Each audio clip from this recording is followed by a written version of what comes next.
도둑 나라에서 오더니 이거 완전 도둑이네. 한국의 어느 대학 캠퍼스. 여기 동양인 학생과 프랑스 여대생이 말다툼을 하고 있습니다.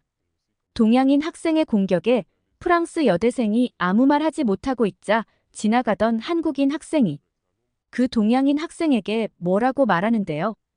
곧 그 학생은 화를 내며 자리를 떠납니다. 이들에게 무슨 일이 있었던 걸까요? 안녕하세요. 세계인들의 한국에 대한 감동적인 이야기를 전해드리는 감동뭉클입니다. 저희 채널은 해외 커뮤니티 레딧과 신청자의 실제 사연을 제보받아 실화를 바탕으로 영상을 제작하고 있습니다.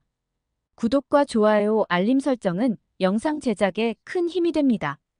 오늘의 사연 지금 시작합니다. 안녕하세요. 저는 프랑스의 작은 마을 리크이르에 살고 있는 클레르라고 합니다. 저희 마을은 역사적인 건축물과 훌륭한 와인으로 유명해서 와인을 좋아하시는 분들은 아마 한 번쯤 들어보셨을 거예요. 이곳에서 태어나고 자란 저는 어릴 적부터 역사에 대한 깊은 관심을 가지고 있었어요. 사실 제 할아버지의 영향이 컸는데 할아버지는 동아시아 역사의 열정적인 역사학자셨죠. 잠들기 전 할아버지께서는 세계의 다양한 문화와 역사에 대해 어린아이 수준에 맞게 재밌게 이야기해 주셨는데 저는 할아버지의 이야기가 어느 동화책보다도 더 재미있었어요. 할아버지께서는 프랑스의 역사와 관련된 많은 이야기들을 해주셨습니다. 그날은 프랑스 혁명에 대한 이야기를 들려주셨어요. 클레르, 너는 프랑스 혁명을 알고 있니? 1789년에 시작된 이 혁명은 우리의 국가를 근본적으로 바꾸어 놓았단다. 저는 그때 할아버지의 이야기를 들으며 역사에 대한 흥미를 느끼기 시작했죠. 할아버지는 또한 우리가 자주 방문하던 베르사유 궁전에 얽힌 이야기나 노트르담 대성당의 건축 과정에 대해서도 이야기해 주셨어요. 모든 것을 잘 알고 계시는 할아버지를 보며 저도 할아버지처럼 역사학자가 되고 싶은 마음이 생기더라고요. 할아버지는 동아시아 역사에 대해 특히 많은 이야기를 해주셨습니다. 그러나 정작 한국에 대한 저의 깊은 관심은 K-팝을 통해 시작되었어요. 고등학교 시절 저는 한국 드라마와 K-팝에 빠져들면서 자연스럽게 한국 문화에 대한 관심도 커져갔어요. 제 방은 온통 한국 아이돌 포스터로 가득했죠. 하루는 제 방에 들어오셔서 포스터를 보신 할아버지께서 포스터 속 남자들이 누구냐고 물어보셨어요. 저는 신나서 할아버지, 한국의 유명 아이돌이에요. 요새 친구들 사이에서 한류가 엄청난 인기를 끌고 있거든요. 저도 요새 친구들이랑 영상을 보며 춤이랑 노래랑 배우고 있어요. 라고 대답했죠. 그러자 할아버지는 미소를 지으시며 말씀하셨어요. 그래, 클레르. 한국은 참 좋은 나라지. 하지만 우리 프랑스가 한국에 아직까지 잘못하고 있는 점이 있단다. 그렇게 말씀하시면서 할아버지는 병인 양요에 대해 이야기해 주셨습니다. 1866년에 프랑스 군대가 한국을 침략하여 많은 문화재를 약탈해 갔지. 그때 가져간 한국의 문화재를 아직도 돌려주지 않고 있어. 나는 프랑스 역사학자의 한 사람으로서 참 부끄럽게 생각한단다. 저는 그 이야기를 들으며 그날 이후로 한국의 역사에 대한 관심이 더욱 커졌습니다. 대학교에 들어가면서 저는 동아시아 역사를 전공하게 되었고 드디어 교환학생 프로그램을 통해 그렇게 제가 꿈꾸던 한국에 가게 되었습니다. 처음 한국에 도착했을 때 인천공항의 현대적이고 깨끗한 시설에 놀랐어요. 모든 것이 질서정연했고 사람들은 바쁘게 움직이면서도 친절했습니다. 한국에서의 생활이 시작되면서 저는 할아버지에게 들었던 이야기들이 실제로 눈앞에 펼쳐지는 것 같아 가슴이 설레더라고요. 한국에서의 첫 수업이 시작되고 저는 곧 한국인 친구 수진이를 사귀게 되었습니다. 수진이는 저와 같은 전공을 공부하는 학생이었고 그녀 덕분에 한국 생활에 금방 적응할 수 있었죠. 수진이는 저에게 친절하게 학교 시설을 소개해주고 한국의 문화를 알려주며 많은 도움을 주었습니다. 어느 날 수진이가 저에게 한국의 전통시장을 구경하러 가자고 하더라고요. 저는 흔쾌히 동의했고 우리는 함께 남대문 시장으로 향했습니다. 시장은 정말 활기차고 다채로웠어요. 다양한 음식과 물건들이 가득했고 사람들의 소리로 가득 찼죠. 프랑스의 조용한 작은 시골 마을에서만 지냈던 저였기에 한국에서의 생활은 너무 새로웠어요. 와, 여기 정말 신기하다. 라고 외치며 저는 여러 가게들을 구경했습니다. 한참 시장을 구경하다 배가 고파져서 우린 한 식당으로 들어갔어요. 그리곤 수진이가 추천해주는 메뉴로 음식을 시켰죠. 음식이 나오자 수진이는 저에게 떡볶이를 먹어보라고 하더라고요. 매콤한 떡볶이의 맛은 처음에는 강렬했지만 먹으면 먹을수록 그 매력에 빠져들었어요. 걱정했던 처음과는 달리 한국 음식을 잘 먹는 저를 보며 수진이는 웃으며 어묵과 호떡을 추천해 주었습니다. 그렇게 우리는 시장을 돌아다니며 다양한 음식을 맛보았고 활기찬 한국 시장의 모습을 구경했어요. 시장을 구경하고 수진이는 한 군데 더 가보자며 새로운 곳으로 저를 데리고 갔어요. 그곳은 제가 책에서만 보던 경복궁이었습니다. 경복궁은 한국의 전통 건축물로 조선시대의 궁궐이라고 알고 있었는데 실제 제 눈으로 보다니 정말 믿기지가 않았습니다. 수진이는 경복궁의 역사에 대해 자세히 설명해 주었고 저는 그 이야기를 들으며 한국의 역사에 대한 흥미가 더욱 커졌습니다. 이곳이 왕이 살던 곳이구나, 정말 아름답다 라고 감탄하며 우리는 궁궐 안을 돌아다녔어요. 경복궁 구경을 마치고 수진이가 자신의 집에 가서 저녁을 먹자고 하더라고요. 저는 가족들이 불편해하지 않겠냐고 하자 수진이는 괜찮다며 사실 오전에 나오기 전에 엄마한테 미리 친구를 초대할 수도 있다고 이야기를 해놨다고 하더라고요. 혼자 집에서 밥 먹기가 외로웠던 저는 수진이의 제안이 너무 고마웠어요. 수진이의 가족들은 저를 따뜻하게 맞아주었고 우리는 함께 저녁 식사를 했습니다. 수진이 어머니께서는 저에게 다양한 한국 음식을 대접해 주셨는데 그 맛은 정말 일품이었어요. 이렇게 맛있는 음식을 먹을 수 있어서 정말 행복해요 라고 했더니 수진 어머니께서는 웃으며 혼자 한국에 지내면 외로울 때도 있을 텐데 맛있는 것 해줄 테니 언제든지 놀러오라고 하셨어요. 그 말을 들으니 어렸을 때 돌아가신 엄마 생각이 나더라고요. 수진이 덕분에 저는 한국 문화를 더 깊이 이해할 수 있었고 한국에서의 생활이 점점 더 기대되기 시작했어요. 한국에서의 대학 생활에 적응해갈 무렵 어느 날 오후 수업이 끝나고 같은 수업을 듣는 유키가 저를 캠퍼스 분수대 근처로 불렀어요. 저는 별 생각 없이 갔죠. 일본인 유학생 유키는 평소에 친절하고 조용한 친구였거든요. 그런데 그날은 유키의 표정이 좀 달라 보이더라고요. 제가 도착하자마자 유키는 다짜고짜 왜 항상 수진이랑만 어울리는지 물었어요. 수진은 자신의 친구라고 하면서요. 저는 당황스러웠어요. 그저 자연스럽게 수진과 시간을 많이 보내게 되었을 뿐이었거든요.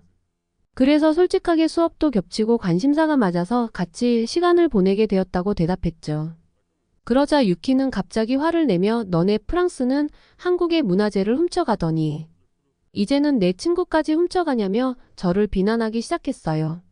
저는 너무 놀라 얼굴이 하얗게 질렸어요. 유키가 이렇게까지 화를 낼 줄은 몰랐거든요. 저는 누구도 빼앗으려는 게 아니라고 수진과 그냥 서로 좋은 친구일 뿐이라고 해명했어요. 게다가 과거 프랑스가 잘못한 일은 정말 한국에 미안한 마음을 항상 가지고 있다고 말했더니 앞으로 수진이와 친하게 지내지 말라며 저를 계속 몰아붙이기 시작했어요. 계속되는 실랑이에 우리 주위로 사람들이 웅성대며 몰리기 시작했고 그때 마침 수업을 마치고 나온 수진이가 지나가다 이 장면을 보게 되었어요. 수진이는 서둘러 우리 쪽으로 다가와 저를 보호하듯 서서 유키에게 그만하라고 말했죠. 유키는 갑자기 표정을 바꾸고 울먹이면서 수진이에게 억울하다며 제가 먼저 시비를 걸기 시작했다고 거짓말을 하더라고요. 그러면서 본인과 가장 친하면서 어떻게 제 편만 드냐며 상처받은 표정으로 계속 변명을 하기 시작했습니다. 전 너무 황당했어요. 어떻게 사람이 저렇게 이중적일 수가 있지 별의별 생각이 다 들더라고요. 수진이는 깊이 숨을 쉬고 참으면서 단호하게 말했어요.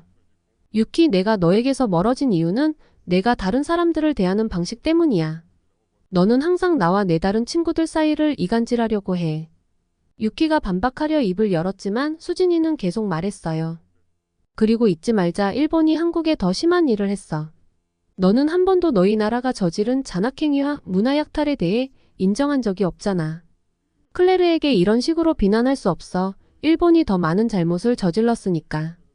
유키는 수진이의 말을 듣고 나서 분에 못 이기는 표정을 지었어요. 결국 화가 풀리지 않은 채 씩씩대면서 저를 한번 노려보더니 그냥 가버리더라고요. 그 순간 저는 수진이에게 정말 고마웠어요. 친구를 위해 나서서 진심으로 변호해준다는 게 얼마나 큰 용기가 필요한 일인지 알거든요. 그날 이후로 저와 수진이는 둘도 없는 단짝이 되었어요. 동아시아의 역사에 대해 배운 지 한 학기가 끝나가면서 저는 한국의 역사적 유적지를 직접 탐방해보고 싶은 마음이 생겼습니다. 수업 중에는 신라에 대한 내용뿐만 아니라 일제강점기 시절의 한국 역사도 배우게 되었어요. 일본이 한국한테 저지른 만행은 정말 끔찍했어요. 제 이야기를 듣더니 유진이는 수업이 끝나고 어디론가 같이 가자고 하더라고요.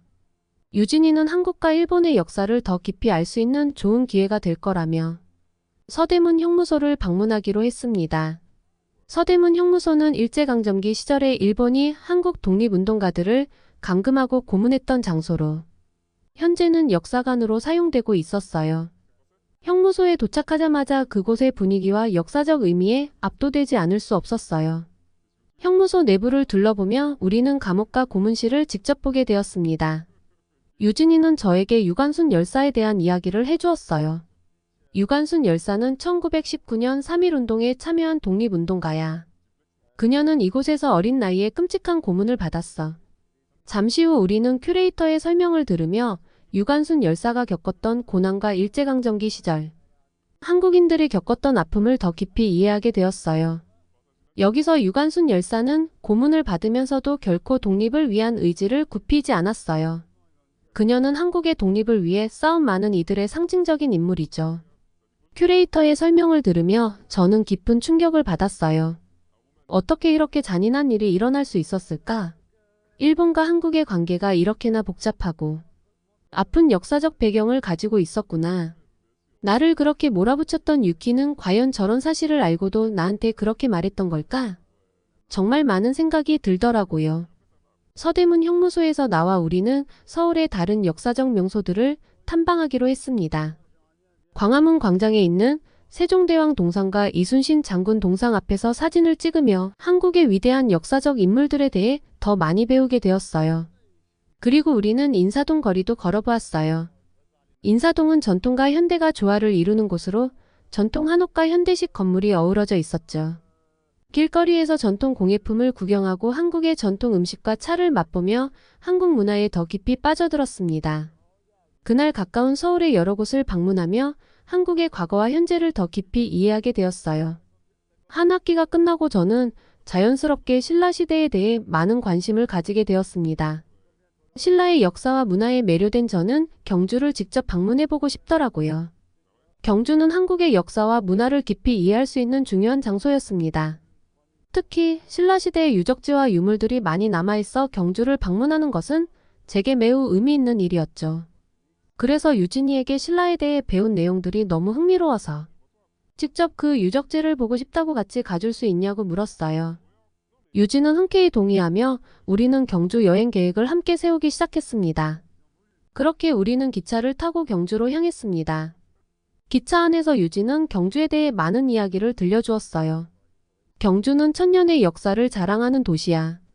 특히 불국사와 석굴암은 세계문화유산으로 지정된 곳으로 정말 아름다운 곳이지. 저는 경주에 도착하기 전부터 기대감에 부풀어 있었죠. 경주에 도착하자마자 우리는 먼저 불국사로 향했어요. 불국사는 신라시대에 지어진 사찰로 그 아름다움과 역사적 가치를 인정받아 유네스코 세계문화유산으로 등재된 곳이라고 했죠. 철에 들어서자마자 우리는 그 아름다움에 감탄하지 않을 수 없었어요. 고즈넉한 분위기와 화려한 건축물들이 조화를 이루고 있었죠. 정말 대단해. 이렇게 오래된 건물이 아직도 그대로 잘 보존되어 있다니. 감탄이 절로 나오더라고요. 여기 불국사는 신라의 석공 예술의 정수를 보여주는 곳이야. 특히 다보탑과 석가탑은 그 아름다움과 정교함으로 유명해. 유진이의 설명을 들으며 우리는 다보탑과 석가탑을 천천히 둘러보며 그 섬세한 조각과 건축미에 감탄했습니다. 불국사를 둘러본 후 경주에서 꼭 봐야 할 명소 중 하나인 석굴암으로 향했어요. 자연 동굴을 이용해 만든 불상들이 있는 곳이었어요. 석굴암의 불상은 정말 정교하고 아름답더라고요. 석굴암의 중심이자 신라불교 예술의 정수인 본존부를 보며 그 표정과 자세에서 신라시대의 예술적 감각을 엿볼 수 있다고 유진이가 설명해 주었어요. 저는 본존부를 보며 그 압도적인 존재감에 감탄하지 않을 수 없었습니다. 안압지와 첨성대도 방문했는데 안압지는 신라시대의 인공연못으로 아름다운 풍경이 인상적이었어요. 첨성대는 동양에서 가장 오래된 천문대라고 했는데 하늘을 관측하던 신라 사람들의 과학기술을 엿볼 수 있는 곳이었어요. 한국 사람들은 정말 대단한 기술을 가지고 있었네. 첨성대를 보니 그들의 지식과 지혜가 느껴져. 제가 감탄하며 말하자 유진이는 저를 흐뭇하게 바라보았어요. 경주에서의 시간은 정말 빨리 지나갔죠. 경주라는 도시 전체가 커다란 박물관 같았어요. 그리고 우리는 수진이가 예약해둔 숙소로 향했습니다. 수진이는 기대하라며 저를 보고 미소를 지었죠. 도착한 곳은 일반 숙소가 아닌 한옥을 체험할 수 있는 숙소였어요. 전통 한옥에서 하룻밤을 보내며 한국의 전통 가옥 구조와 생활 방식을 체험할 수 있었어요. 모든 것이 신기하고 새로운 경험이었어요. 한옥에서 자는 느낌은 정말 특별해. 전통과 현대가 조화롭게 어우러진 느낌이야. 제 말에 유진이도 오랜만에 한옥에서 잔다고 하며 온돌이라 잠이 잘 올 거라고 했죠. 침대 생활만 했던 저는 허리가 아프지 않을까 걱정했는데 유진이 말로는 제가 잔다고 눕자마자 바로 골아떨어졌다고 하더라고요. 다음날 우리는 경주 국립박물관도 방문했습니다. 박물관에는 신라시대의 유물들이 많이 전시되어 있었어요.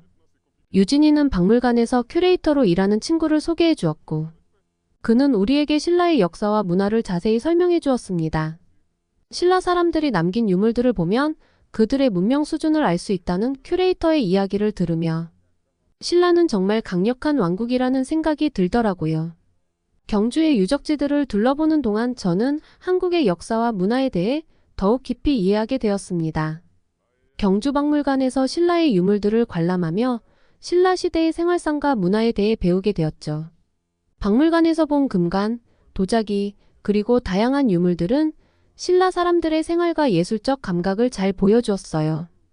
경주를 여행하는 동안 한국 역사의 과거와 현재가 어떻게 조화를 이루고 있는지 느낄 수 있었습니다. 프랑스에서도 역사를 중요시하고 문화를 보존하려고 애쓰고 있지만 한국의 역사는 그것과는 또 다른 매력이 있었어요. 경주에서의 역사 탐방을 마치고 다시 서울로 돌아오면서 저는 한국의 역사와 문화를 더욱 깊이 알고 싶다는 마음이 커졌습니다. 경주에서의 경험은 저에게 큰 감동을 주었고 앞으로도 더 많은 유적지와 박물관을 탐방하고 싶다는 생각이 들었죠. 경주에서의 전통과 현대의 조화를 경험한 후 저는 유진과 함께 다양한 박물관을 방문하기로 했어요. 한국의 역사와 문화를 깊이 이해하기 위해서는 박물관이 필수적이라고 생각했기 때문이었죠. 우리의 첫 번째 목적지는 국립중앙박물관이었습니다. 국립중앙박물관은 한국의 역사와 문화재를 한눈에 볼 수 있는 곳으로 다양한 전시물들이 잘 정리되어 있었어요. 특히 병인 양요와 관련된 전시물을 보면서 할아버지가 이야기해준 프랑스와 한국의 역사적 관계에 대해 다시 한번 생각하게 되었습니다. 프랑스가 한국의 문화재를 가져간 이야기를 떠올리며 저는 그 유물들을 다시 한국에 돌려주어야 한다는 생각을 하게 되었죠. 다음으로 우리는 전쟁기념관을 방문했습니다. 전쟁기념관에서는 한국의 전쟁 역사와 함께 한국전쟁의 참상을 자세히 볼 수 있었어요. 한국전쟁 당시의 사진과 유물들을 보며 저는 한국이 겪었던 아픔과 그들이 이겨낸 역경을 느낄 수 있었습니다. 특히 전쟁기념관에서 본 한국의 참전 용사들의 이야기와 그들의 희생은 저에게 깊은 감동을 주었어요. 전쟁기념관을 나와서 우리는 서울역사박물관으로 향했습니다. 서울역사박물관에서는 서울의 역사와 발전 과정을 볼 수 있었죠. 서울이 어떻게 작은 도시에서 거대한 메트로폴리스로 발전하게 되었는지에 대한 이야기를 들으며 저는 한국의 발전 속도와 그들의 노력에 다시 한번 놀라게 되었습니다. 박물관에서의 탐방을 마친 후 우리는 한강을 따라 산책을 하기로 했어요. 유진과 함께 한강을 걸으며 우리는 한국의 시민의식과 환경보호에 대한 이야기를 했어요. 유진이는 한강이 원래는 지금처럼 깨끗하지 않았다는 뜻밖의 이야기를 하더라고요. 정부와 시민들이 함께 노력하여 한강을 깨끗하게 만들었다는 사실은 저에게 큰 충격이었죠. 한강을 바라보며 저는 프랑스의 생강과 비교하지 않을 수 없었어요. 생강도 아름다운 강이지만 그곳의 환경보호와 시민의식은 한국과는 큰 차이가 있었거든요. 한국의 시민들은 공공장소를 깨끗하게 유지하고 환경을 보호하는데 많은 노력을 기울이고 있는데 그렇지 않은 프랑스의 모습을 생각하니 답답했어요. 프랑스인들도 한국의 시민의식을 배우면 얼마나 좋을까 하는 생각에 너무 부끄러워졌습니다. 박물관 탐방과 한강을 보며 한국의 역사와 문화 그리고 그들의 시민의식에 대해 더 깊이 이해하게 되었어요. 한국에서 지내는 동안 한국의 명절을 직접 경험할 기회가 생겼습니다. 유진의 가족이 저를 추석 명절에 초대해 주었거든요. 추석은 한국의 대표적인 명절로 가족들이 모여 조상에게 감사의 마음을 전하고 풍성한 음식을 나누는 날이라고 하더라고요. 프랑스에서도 명절이 가족과 함께 보내는 중요한 시간이지만 한국에서의 명절은 또 다른 의미로 다가왔습니다. 유진이네 집에 도착했을 때 가족들은 예전처럼 따뜻하게 맞아주셨습니다. 유진의 부모님과 친척들은 저를 가족처럼 환대해 주셨고 그 따뜻함에 정말 감사했어요. 집안은 추석 분위기로 가득 차 있었고 온갖 맛있는 음식들이 준비되어 있었습니다. 송편, 전, 갈비찜 등 다양한 명절 음식을 맛보며 한국의 풍성한 식문화를 경험할 수 있었어요. 추석 당일 아침 유진의 가족들이 차례를 지내는 모습도 볼 수 있었어요. 차례는 조상에게 감사의 마음을 전하는 의식이며 차례상을 차리고 절을 올리는 전통이라고 했는데 제 눈앞에서 펼쳐진다니 정말 신기했어요. 처음에는 조금 어색했지만 유진의 부모님께서 차근차근 설명해 주셔서 쉽게 이해할 수 있었습니다. 차례를 지내며 한국인의 가족애와 전통을 깊이 느낄 수 있었어요. 차례를 마친 후 유진의 가족과 함께 성묘를 갔습니다. 모든 게 다 처음 해보는 경험이라 너무 신기하고 놀라웠어요. 성묘는 조상의 묘를 찾아가서 청소하고 예를 갖추는 의식입니다. 프랑스에서도 매년 11월 1일 한국에서 추석에 성묘를 하듯 죽은 이들을 기리기 위한 날이라고 해서 만성절이 있긴 한데 가족의 묘를 찾고 성묘를 하는 보편적인 의미의 날로 바뀌고 꼭 성묘를 하지 않더라도 학교에서 2주간의 방학이 있으니 여행을 가거나 가족끼리 시간을 보내는 휴가 개념의 공휴일이라고 생각을 하거든요. 하지만 한국의 성묘는 좀 더 깊은 의미를 담고 있는 것 같았어요. 유진의 가족들이 정성스럽게 묘를 돌보는 모습을 보며 한국인의 효심과 가족애를 다시 한번 느낄 수 있었습니다. 성묘를 마치고 집으로 돌아와서는 온 가족이 모여 앉아 윷놀이라는 것을 했어요. 윷놀이는 한국의 전통 놀이로 가족들이 함께 즐길 수 있는 게임이더라고요. 유진의 아버지께서 윷놀이 규칙을 설명해 주시고 게임을 시작했는데 모두가 정말 즐겁게 즐기는 모습이 너무 보기 좋았어요. 특히 유진의 할머니께서 어린 시절 이야기를 들려주시며 게임을 하시는데 그 모습이 정말 따뜻하고 인상적이어서 프랑스에 계시는 할아버지 생각이 나더라고요. 그날 저녁 유진의 가족과 함께 명절 음식을 먹으며 이야기를 나눴어요. 유진의 친척분들께서도 저에게 많은 관심을 가져주셨고 예전 프랑스를 여행 가셨던 추억들을 이야기해 주셨어요. 친척분들께서도 저에게 먼저 말을 걸어주시며 이야기를 해주시는 것을 보고 한국인의 따뜻한 정과 배려심을 깊이 느낄 수 있었습니다. 한국의 명절을 경험하며 프랑스와는 다른 한국만의 전통과 문화를 배울 수 있었어요. 유진의 가족들이 저를 가족처럼 환대해 준 덕분에 한국에서의 명절을 더욱 특별하게 보낼 수 있었어요. 한국에서의 교환학생 생활은 정말 많은 것을 깨닫게 해줬어요. 한국 사람들의 따뜻한 마음씨, 높은 시민의식, 그리고 전통과 현대가 조화를 이루는 모습을 보며 많은 깨달음을 얻었죠. 특히 역사적인 장소와 박물관을 탐방하며 한국의 역사에 대해 깊이 이해하게 되었고 한국에서의 경험이 제 인생의 새로운 방향을 제시해 주었어요. 경주 방문, 서대문 형무소에서의 경험, 한강에서의 산책, 그리고 여러 박물관 체험은 모두 저에게 큰 영감을 주었어요. 프랑스에서의 생활과 비교하며 한국의 발전된 모습과 높은 시민의식을 보며 많은 것을 배우게 되었죠. 특히 병인 양요 때 프랑스가 가져간 한국의 문화재 이야기를 들으며 프랑스인으로서 부끄러움을 느끼기도 했습니다. 한국에서의 교환학생 생활은 그저 새로운 문화를 체험하는 것이 아니라 제 인생의 새로운 방향을 제시해준 소중한 시간이었죠. 프랑스에 도착하자마자 할아버지에게 한국에서의 경험을 이야기해 드렸어요. 한국의 역사와 문화에 대해 배운 것들, 한국 사람들의 따뜻한 마음씨와 높은 시민의식을 전하며 할아버지와 함께 많은 이야기를 나눴죠. 할아버지는 저의 이야기를 들으며 자랑스러워하셨고 한국에서의 경험이 저를 얼마나 성장하게 했는지 칭찬해 주셨어요. 프랑스로 돌아온 이후에도 한국에서의 추억은 잊을 수가 없었어요. 한국에서 배운 것들을 더 많은 사람들에게 전파하고 싶다는 열망이 생겼습니다.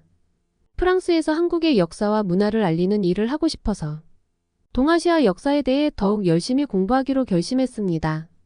한국의 아름다움과 그들의 역사를 알리기 위해 노력하고 한국에서 배운 따뜻한 마음과 시민의식을 저도 본받아 실천할 거예요. 며칠 동안 할아버지와 많은 이야기를 나눈 뒤 저는 역사 큐레이터가 되기로 결심했어요. 할아버지의 영향을 받아 역사를 좋아하게 되었고 한국에서의 다양한 경험을 통해 역사를 연구하고 사람들에게 알리는 일이 얼마나 중요한지 깨닫게 되었어요. 특히 한국에서 박물관을 다니며 큐레이터들이 얼마나 열정적으로 역사와 문화를 설명해 주는지 보면서 저도 그런 일을 하고 싶다는 생각이 들었죠. 과거와 현재를 연결하고 사람들에게 역사의 중요성을 알리는 일이 얼마나 가치 있는 일인지 깨달았거든요. 프랑스로 돌아와 저는 한국의 역사와 문화에 대해 더 깊이 공부하기 위해 추가로 여러 자료를 찾고 연구하고 있습니다. 잘못된 역사는 바로잡고 프랑스에서 한국의 역사를 알리는 큐레이터로서 활동하며 한국의 아름다움과 그들의 역사를 더 많은 사람들에게 알리고 싶어요. 오늘의 사연 어떠셨나요? 오늘 이야기가 좋으셨다면 구독과 좋아요 눌러주시고 주변의 많은 분들에게 공유해주세요. 사연자분에게 응원과 격려의 말씀들을 댓글로 남겨주세요. 감동 뭉클에서는 여러분의 마음들을 모아 사연자분들에게 전달해 드리고 있습니다. 감동적이거나 재미있는 실제 사연들을 제보받고 있으니 소개해주고 싶은 사연이 있으시면 위 메일로 제보해 주시기 바랍니다. 오늘도 여러분의 하루의 작은 즐거움이라도 되었기를 바라며 지금까지 감동 뭉클이었습니다. 구독과 좋아요는 영상 제작에 큰 힘이 됩니다. 끝까지 시청해 주셔서 감사합니다. 다음에 더 좋은 영상으로 찾아뵙겠습니다.